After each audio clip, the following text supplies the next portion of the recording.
Getting started with Android hacking. Hi everyone, call me Pam and welcome. In this long video, we're going to have a little theory of Android APKs, its content, and common Android app terminologies. On the practical part, we are going to decompile APKs, perform static analysis, as well as some dynamic analysis on them. We're going to see how the tools we had installed earlier in our previous lab setup video are put into practice. If you haven't watched it already, please check it out first if you get stuck on the tools we are going to use here. It's however not a requirement, but it will be good to follow along if you have your Android environment set up. Let's start with Android APK and its components. An APK refers to the Android package in full. This is an executable file in Android, or rather a .exe equivalent in Windows. It contains source and other resource files needed for an Android app to run successfully. Some of its main components are manifest.xml file, classes.dex file, metainf, resources.arsc, resources file, and etc. Starting with the manifest.xml file, this renders essential information about the application to the Android system. It contains information the system must have before it can run any of the application's code. The image on the side displays an overview of how this file looks at a glance. It also declares the permission an application will need when running. It lists activities, services, content providers, broadcast receivers, intent filters, etc. This is the start point file any hacker should look into before proceeding to analyze an APK further. This is where I normally start personally. And next is classes.dex file. This contains Java bytecode in DEX format. It is a Java or Kotlin that the application runs by default. The metinfo file contains certificates, manifest info, metadata about the Java packages carried by a Java file. The resource.arsc contains precombined resources in binary format such as XML. It includes strings, data, etc. And res file, on the other hand, contains resources not compiled into resources.arsc. Let's now switch to the final of this theoretical part, the Android terminologies. There are quite a number, and the number will keep on increasing with time and technology as time goes and technology advances. But for now, let's look at the main and most crucial one. First one is an activity. What is an activity? This represents a single screen of user interface as shown on the sideline. They provide the users with an interface to interact with the app. For example, a login screen, that is an activity. Or immediately you open an application and the display that comes out, that is an activity. Think of it as a window in desktop applications. Next is services. These are general purpose entry point for keeping an app running in the background.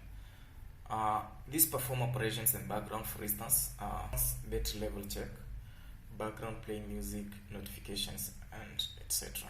Point to note though, services have no user interfaces. Next is intent. Intent is an asynchronous messages which bind individual components to each other at runtime. These are basically messaging objects. They allow interaction between Android components. It also activates Android activities, services, and broadcast receivers. They are of two types, implicit and explicit. We won't go into detail, but think of implicit as not outrightly specified and explicit as outrightly specified components. In implicit, no Android component is specified to handle a request. It lets the OS decide. But on the other hand, explicit, the Android components are outrightly specified to handle a given request.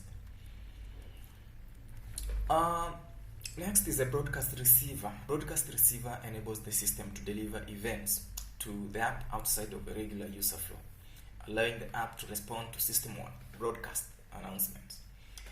It's a listening component in an app. Examples are showing notifications for events like alarms, reminders, battery level, etc.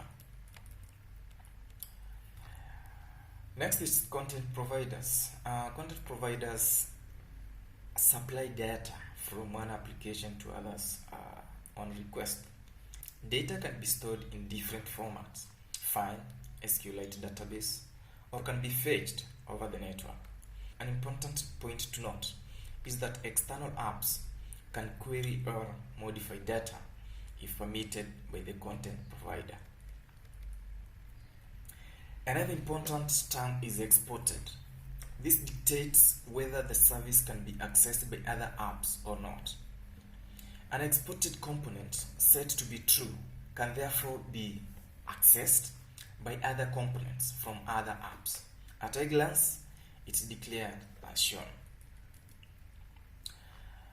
An intent filter specifies the type of intent that an activity, service, or broadcast receiver can respond to.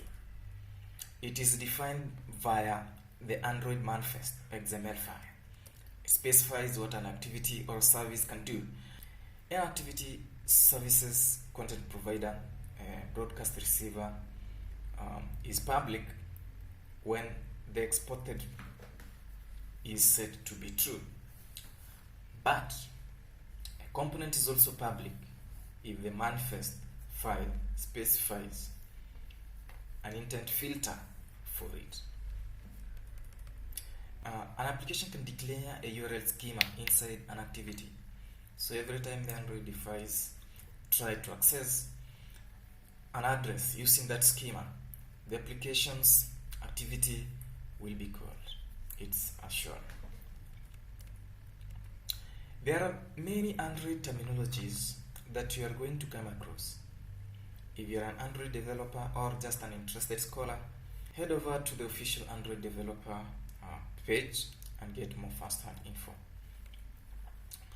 I hope you've grasped something, and so that when we go to the next part, you will not be in the dark. It is time for practical parts. First thing first, let's download an APK we are going to work with. We are going to use an intentionally designed vulnerable Android app called Insecure Shop, developed by Gaurang Bhatnagar as part of the SourceZero-Con 2021. Gaurang, I hope I have pronounced your name correctly. Let's search by Google,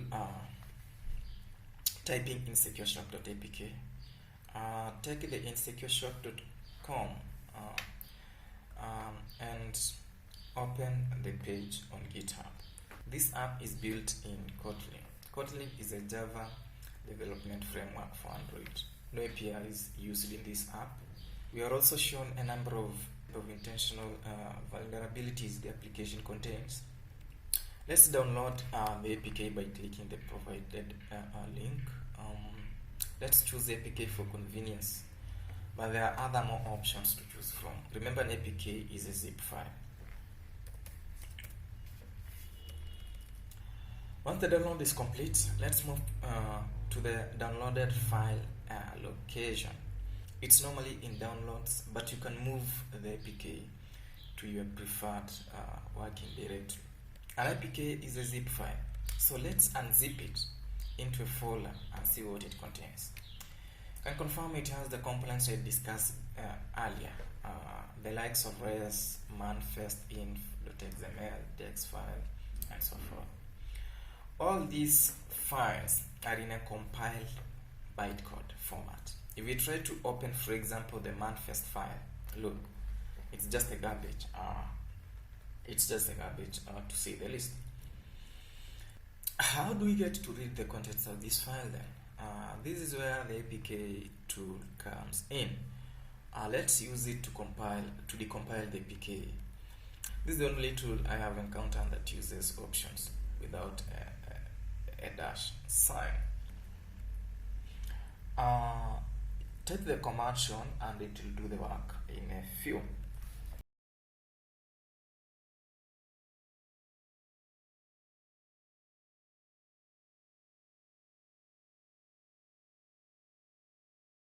Once it is done, time to see the components of the file. You have decompiled files and folders such as manifest, smiley, res, kotlin. Your first stop should be the manifest file.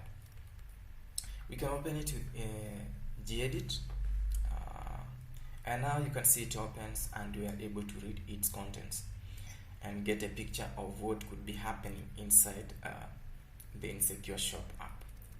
Opening it with a default or a Splamat tool makes it even clearer. We can be able to see the activities, package name, intents, and so forth.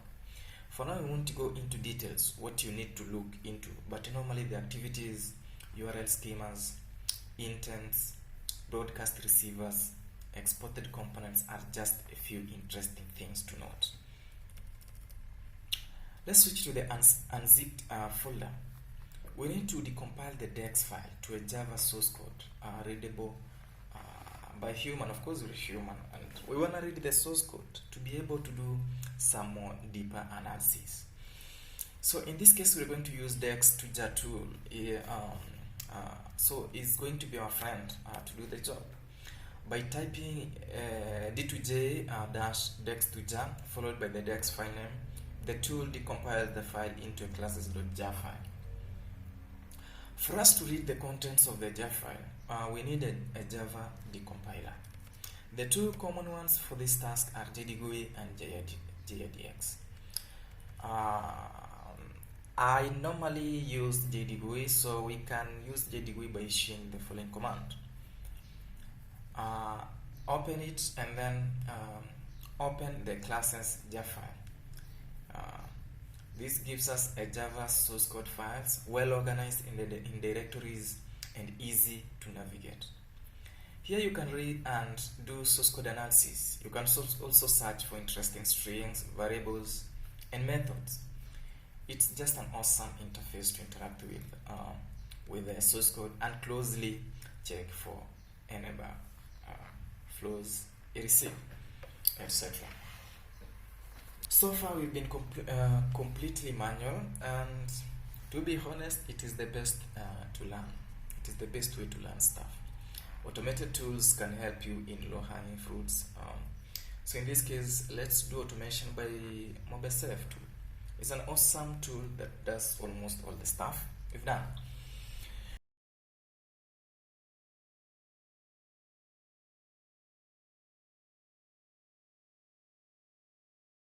So let's drag and drop our subject APK.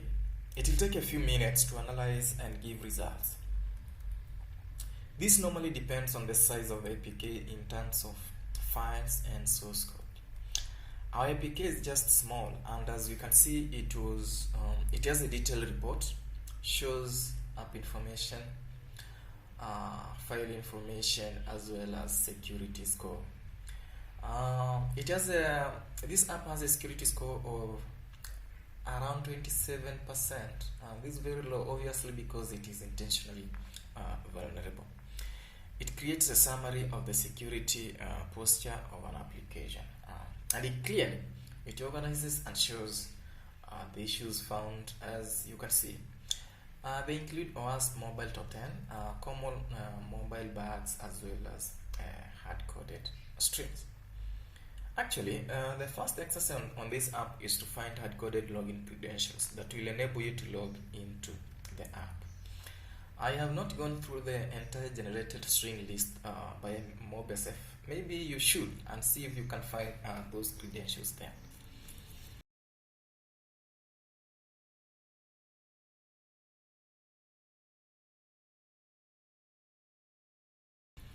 One of the awesome functionalities of this tool is the ability to include and direct you to the source code where it finds a reported bug or what it finds to be a bug. You can easily click on it and it will take you to the source code and review it manually. Please note, like any other automation tools, it will have false positives. So it is imperative to manually exploit and confirm the found bugs before reporting. Next, it is time to install the application in your emulator and perform some dynamic analysis. Let's start our emulator on Genymotion and install the APK. Use ADB to install it. Be sure to be in the same directory as the downloaded APK.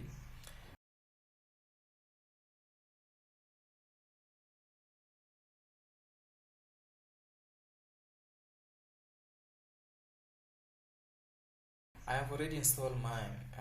ADB confirms it and you can actually see the app on my virtual phone. So as you can remember in our previous video on setting up proxy, you remember we had already installed this app. For those who don't know what ADB and Genymotion is, please refer to our first previous video on this series, which is video number 1. Opening the application, this is how it looks like. Please note this is after I have logged in. Remember I told you you need some hard-coded credentials. You need to find them in the source code so that you can log into this app. So you'll have to find them and log in. Otherwise, without logging in, the first screen is as shown. So please review the code from JDGUI and look for the username and password to log in. Remember to always start with the manifest XML file. Find interesting activities and components. Head over to the Java source code files and find the classes.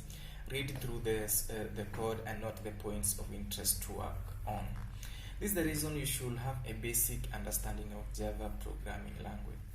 As time goes by, you will know the right strings and methods to search for in the Java file.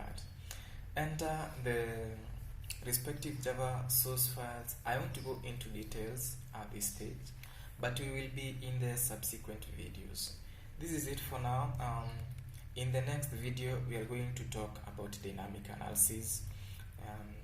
We are going to stop here because I just realized this video is becoming long. I don't want it to go to 40 minutes or over 30 minutes.